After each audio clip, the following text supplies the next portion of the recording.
Donc là, c'est vrai qu'on va changer complètement de, voilà, de module. Donc on va même passer sur d'autres canaux aussi, pour aborder une partie alors qui a été évoquée par Samuel effectivement en introduction, concernant le chat et le web callback. Donc vous êtes nombreux à savoir que, on a retravaillé complètement, ce widget-là, sur l'année, de manière à proposer, effectivement, une configuration plus simple, plus autonome et surtout plus rapide aussi, pour offrir ces canaux-là. Alors, là encore, je vais vous proposer, 3 zooms, directement dans le produit avec, des choses orientées expérience internaute. On va aussi voir, la manière dont on peut personnaliser les messages, un peu plus poussés qu'auparavant et puis j'aborderai aussi des parties un peu plus techniques sur les performances du widget. Alors, je vais démarrer par l'expérience internaute. Alors, c'est vrai qu'elle est primordiale, hein, sur ce type de canaux. Hem, alors là, je me suis mis dans un outil de simulateur de mobile, je suis sur un iPhone 14, quelque chose comme ça et effectivement, alors on a fait des choses, aussi pour l'expérience mobile, mais pas que. Par exemple, l'expérience internaute, ça concerne aussi des aspects qui sont un peu plus orientés, RGPD et cetera. Donc avec notamment le fait de pouvoir proposer à l'internaute, un lien vers une politique de confidentialité qui est pour vous configurable, dans les différentes langues, sur laquelle se trouve l'internaute. Donc ça, c'est un aspect qui nous paraissait, très important en tout cas à apporter dans cette partie-là du produit. Et puis on a également, travaillé comme je vous le disais sur, des choses un peu plus spécifiques, orientées, confort de navigation, notamment sur la partie mobile. Donc là, typiquement, dans l'exemple que je vous propose, je suis sur, un iPhone 14. J'ai demandé à être en relation par chat avec un conseiller et là, pour juste illustrer un petit peu toutes nos avancées sur cette partie-là, vous voyez, quand j'ouvre le clavier, historiquement, on avait besoin de faire 2 tapes. Donc, tape, en fait, c'est le geste de base, hein, sur mobile qui consiste à appuyer sur une touche ou sur un bouton. Là, maintenant, on a facilité ce geste-là d'envoi de message avec le fait de pouvoir en une tape, finalement, envoyer le message vers le conseiller. Donc c'est des petits détails, mais qui améliorent au quotidien, en tout cas, l'expérience, sur mobile, qui, on le sait, pour, certains d'entre vous, reste un trafic, majoritaire, par rapport aux différents, sources de navigation. Alors là, c'est vrai que c'est la partie visible un petit peu de ce qu'on peut voir sur le widget. Il y a aussi, des parties un peu moins visibles, donc je voulais les partager aussi avec vous aujourd'hui. Sur l'aspect par exemple, performance. Donc on a également, travaillé, la taille des ressources, qui sont nécessaires pour charger ce widget sur votre page. Donc on l'a réduit à peu près de 30. Donc c'est un premier pas, important en tout cas, sur finalement les impacts que ça peut avoir, vis-à-vis de votre site web. Et puis, on a également retravaillé, on a changé un choix technique qui permet de charger différemment le widget, donc à des moments, un petit peu plus, on va dire, adaptés par rapport au chargement de votre page, de manière à impacter le moins possible, la performance, globale de votre site web. Donc là encore, je pense que vous savez, ou vous faites déjà peut-être, il y a des outils qui permettent de mesurer la performance d'affichage, d'un site web avec différents scores qui vont même vous donner des informations très poussées.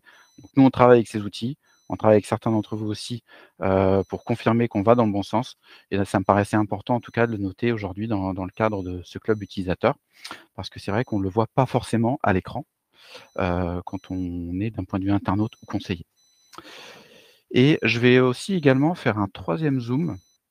Donc alors vous Stéphane l'a un petit peu abordé sur la partie sécurité, on fait des vraies avancées avec, par exemple, le MFA. On en fait d'autres, par exemple sur le widget chat et web callback, où on a renforcé encore plus la sécurité des messages entre ce qui peut être échangé vis-à-vis du conseiller et de l'internaute. Donc, effectivement, l'internaute, c'est entre guillemets «une porte vers l'extérieur», donc forcément, on se doit d'avoir, finalement des enjeux techniques assez musclés, sur cette partie-là. Donc on a également avancé, là-dessus. Et sur cette partie message, alors là, pour le coup, des choses un peu plus visibles, même voire beaucoup plus visibles. Donc je vais me permettre de zoomer. Donc là, je me situe sur un environnement, donc desktop. Je vais zoomer sur, le widget pour que vous puissiez bien voir et j'ai une page de démo. Alors qu'est-ce qu'on voit sur cette page de démo? Effectivement, on voit, que le message, de bienvenue, donc c'est le message qui va venir, finalement, qui est optionnel, hein, d'ailleurs, qui va venir peut-être donner une information, intéressante qui va peut-être pousser, le fait à ce que l'internaute, demande une mise en relation avec un conseiller.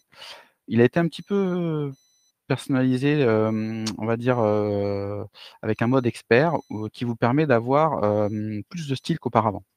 Donc vous pouvez jouer évidemment sur, du style, très classique, le gras, l'italique, le souligner et cetera, mettre des puces, en l'occurrence, c'est l'exemple que je vous affiche ici. Mais, en plus des emojis aussi qui apportent une petite touche, aujourd'hui qu'on retrouve souvent, hein, pour, créer, une image de marque ou peut-être un lien avec, l'internaute, un peu plus poussé, qu'auparavant. On retrouve aussi une notion de lien. Donc là, c'est intéressant parce qu'on avait des vrais cas métiers à répondre, derrière ça, où on va vouloir, proposer des liens directement dans le message de bienvenue. Donc peut-être c'est des en fonction de vos attentes, vous pouvez avoir peut-être des raccourcis vers une thématique importante.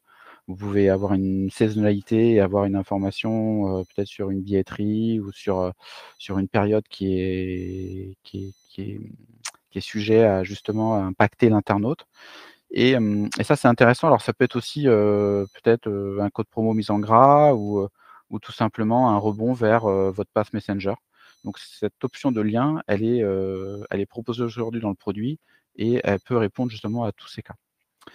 Alors on n'a pas été que sur le message de bienvenue, on a aussi poussé finalement cette personnalisation, avancée des messages sur la partie, enquête de pré-contact. Donc là, c'est le deuxième écran qui est proposé à l'internaute, sur lequel on va lui demander de choisir un canal. Donc, en l'occurrence, là, j'ai du chat ou du web callback. Potentiellement de remplir des informations, de pré-contact, mais, on va surtout lui mettre un message, pour lui demander, peut-être, quel est l'objet de la demande et cetera ou introduire un petit peu la mise en relation.